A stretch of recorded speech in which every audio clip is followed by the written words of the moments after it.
welcome back. This is the last of 4 videos. I'm going to review what I just told you, and that is if someone comes at you with absence de fer or no blade, bent arm like this, or this, or this, your options are first, attack them before they get a chance to do that, even if it means 16 simultaneous attacks in a row.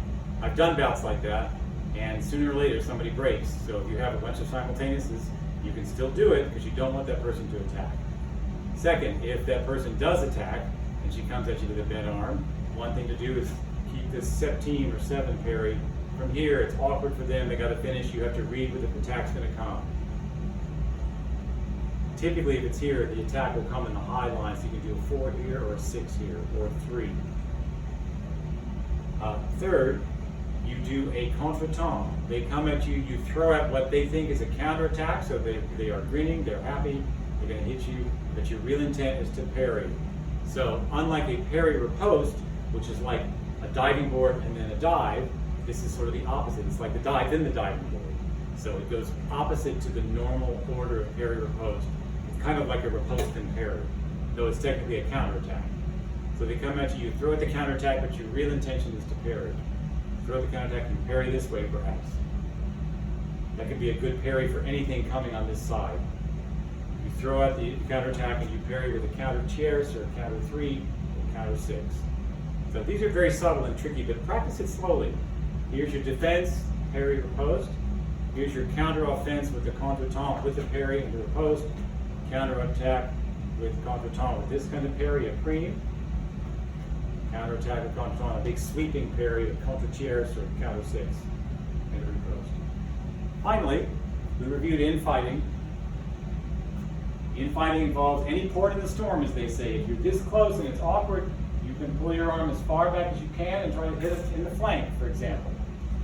You can go down low like I did with your hand in a 5 or cant, Q-U-I-N-T-E. You can go down from underneath. I'm going to show you a photo like that in a second.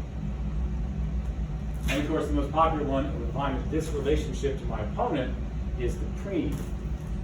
There's a couple ways. If you can parry, you can bring, like you're looking at your watch, bring it nice and high and come down. Look at the angle created here. It's here and there. Very hard to do, but of course with enough practice you can do it. People do it all the time. If you are in this position and you have enough space around you, you can swoop your parry so let's see if you're right-handed, your right hand scratches your left ear and you hit like this. Perfectly legal. So that's a big swooping parry. You remove the blade from all contention. They don't know where it is. You come around and hit. Again, these are icing on the cake. Most of your time should be spent practicing the fundamentals, but you do need this once in a while. And I mentioned last week Eric Meinhardt in the latest international championship back in February or January. Twice the Italian guy ran past him, and twice Meinhardt scored by doing this. People do that at that level, but he was just particularly good. It's very impressive. So you can go behind the back if need be. If you find yourself doing this, it's legal provided this hand is in the air and not blocking target. You can't do this because my left hand is blocking the valid target. But you can do this. That used to be legal, then it was illegal, now it's legal again. So these are little things you can practice when you're, if you have a target. You sort of look at your watch, point your elbow at your opponent's face, and bring down the tip. I thought for just a personal touch, I would show you a couple of photos. I'm going to do that now.